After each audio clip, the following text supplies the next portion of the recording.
Good morning, Fairmount. I'm coming to you from video for hopefully the last time ever. We've decided as a council to start having services back at the church next Sunday, February 21st. It's the first Sunday in Lent. Will you be there? I know we will be there. 10:30, regular time. We're going to do social distancing, all the things we have to do to make it safe for you, because we want to stay in church. So help us out by following the rules, wear your mask, and let's enjoy worship together starting next Sunday. Also, don't forget that this Wednesday is Ash Wednesday. Now, Ash Wednesday will be celebrated up at the church. I'm going to be there from 8 in the morning to 9 o'clock in the morning, and again from 5 p.m. to 6 p.m. At that time, you can come in, receive the ashes, and we'll hopefully get a chance to talk a little bit, and then you can be about your way. Because of the COVID situation, we do want this to be kind of a quick in and out event, but I will be there for you 2 different times that day for your convenience. So I hope to see you this Wednesday for Ash Wednesday to receive your ashes. I wanted to show you my Camp Wilderness hoodie because it was a year ago about this time. I was standing out there, those grounds that so many of us spent growing up and learning a new way to do church out at a camp resort. It was freezing cold then, and it reminded me of that today in the freezing cold temperatures that we're having. I bring it up because I want you to remember that, be it online, be it in person, be it a Zoom call, be it live, being on YouTube, it doesn't really matter how we meet. The point is that we keep meeting. See you again next Sunday. And as always, let's start off this service, like we do all the other services, with prayer followed by scripture.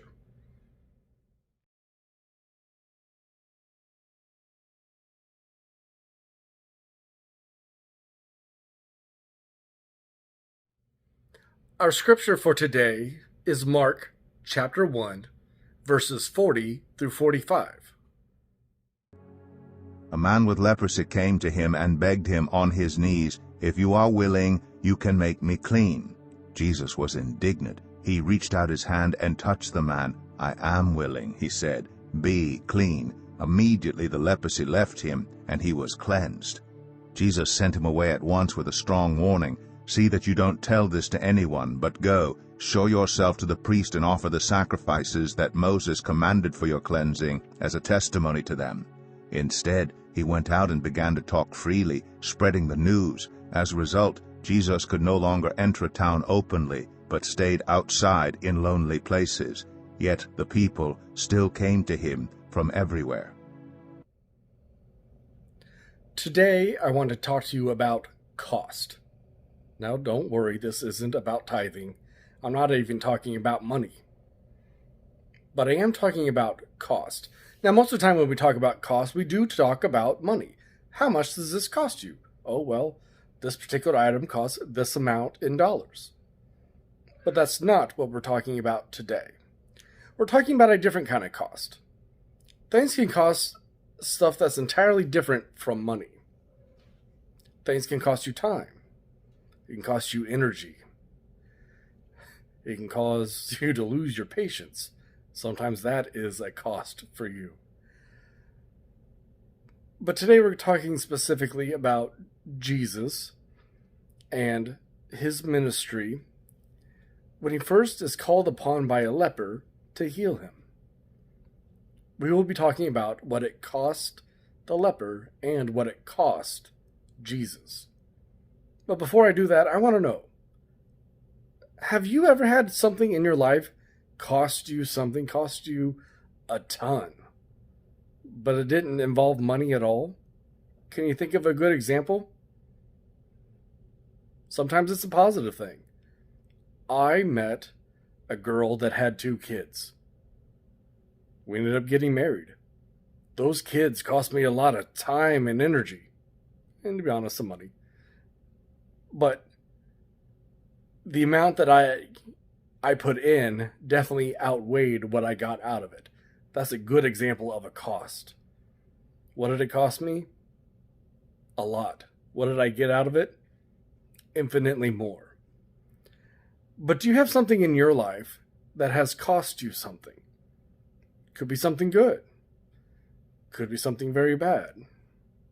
I want you to think about that as we work through our scripture today. Today is a great example of why really understanding the scriptures is so important. Today's text starts out with a leper that comes up and kind of interrupts Jesus in his walk to a new town. And he says, if you can, or if you're willing, you can heal me. And then what's translated next can mean different things to different people. It says, Jesus pitied him.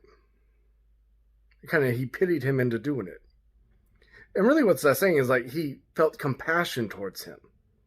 It's not the pity that you and I may think of, like, oh, he pities him in some way. It's more of he felt compelled to help out of compassion. So out of compassion, Jesus understands that he has the power. The leper understands that Jesus has the authority. We just talked about that a couple of weeks ago. Jesus has the authority to heal him if he can.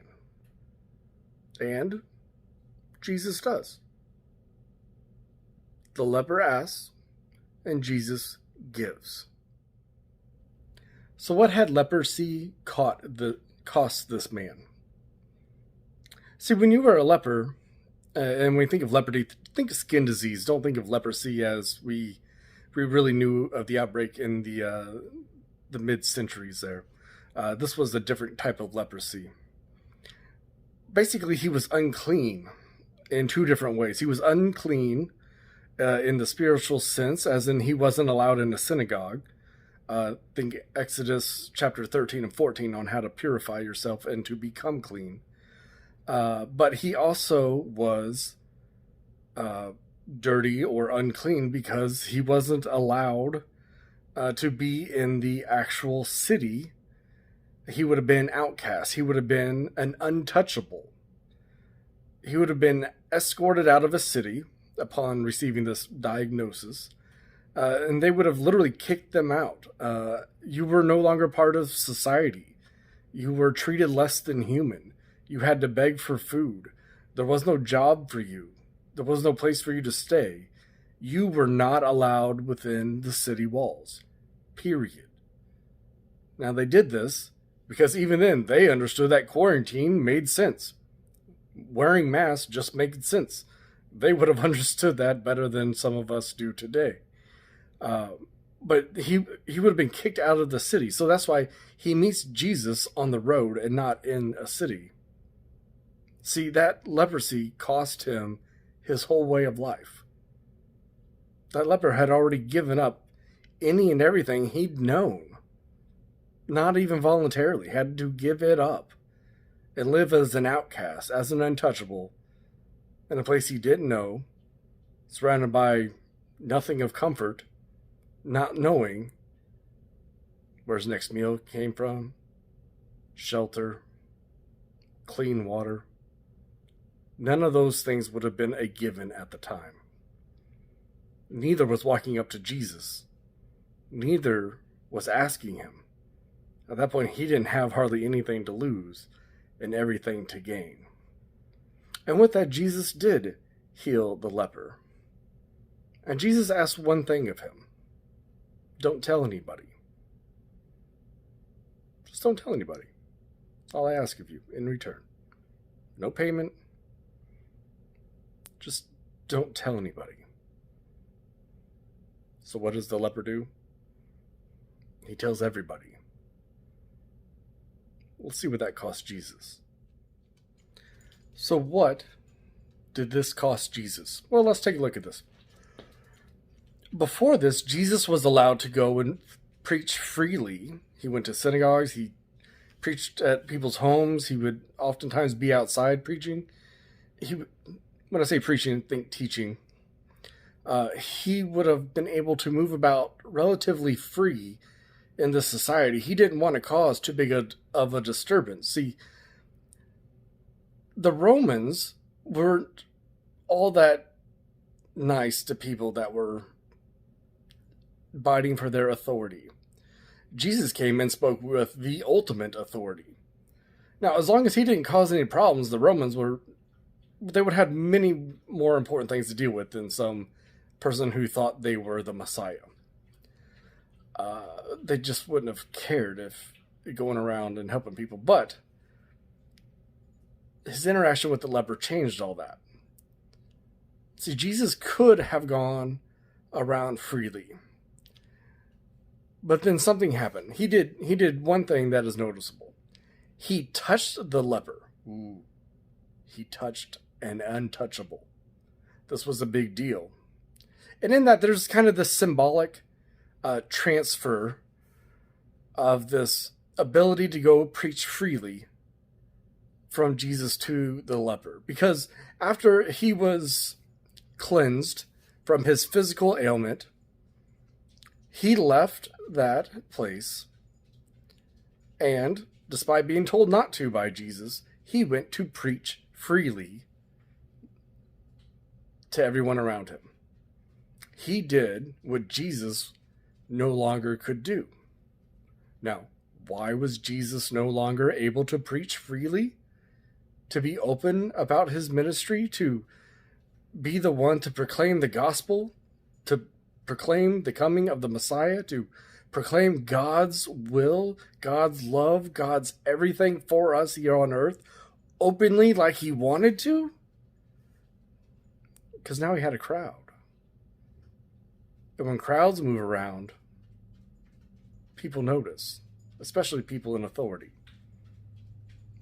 See, after this, Jesus wasn't allowed to freely preach anymore.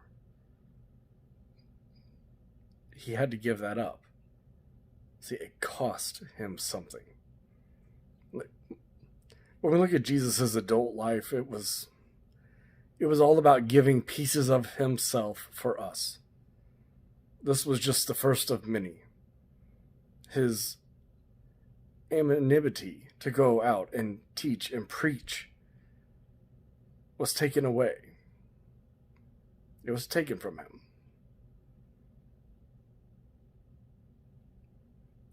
We as humans have done a lot. A lot of good things in our lives and a lot of bad, a lot of sinning. It's this man who came and eventually gave it all. The ultimate sacrifice, the one we celebrate as we move into Lent and on to Easter. Now, in the next few weeks, we're going to be covering Jesus' life. But remember, it starts here. His ministry starts here in Mark, where everything started. When he finally got moving around, when he started to preach freely and openly, it was taken away from him. See, that cost him a great deal.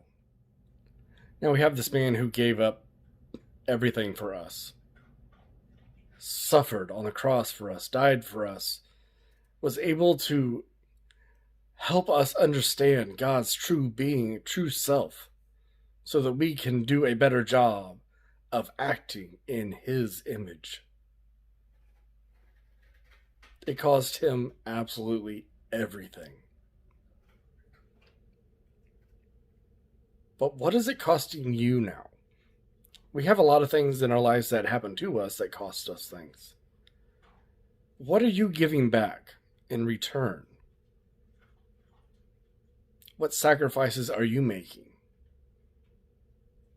What is being a Christian costing you? I'm not talking about your tithe. I'm talking about all the rest. What are you giving up for the one who gave up everything? We haven't been able to worship together in months. We've given up part of our community, our fellowship, for each other's safety. That's noted. I think that's a big deal. But what else are we giving up? Here's what I want you to do. And I'm dead serious about this. I'm a big fan of America's Funniest Home Videos. It's something I watched as a kid growing up. And at the end of the show, Bob Saget would always say, "It's Simon America time." And he would give you something to do, something to tape, something to send in that was funny. Well, I'm giving you an assignment, Fairmount, and anybody else who's watching this. Here's your assignment. I want you to write down, what has being a Christian cost you? What are you giving up to be a Christian? Past, present, and future. And I want you to send that to me. I won't share it with anyone. It's for my eyes only. But I want you to send me that. What are you giving up? What is being a Christian costing you? And are you okay with that? Let me know. Leave a comment below. Text me, email me. Let me know what being a follower of Jesus of Nazareth is costing you. And I'll see you in person next Sunday.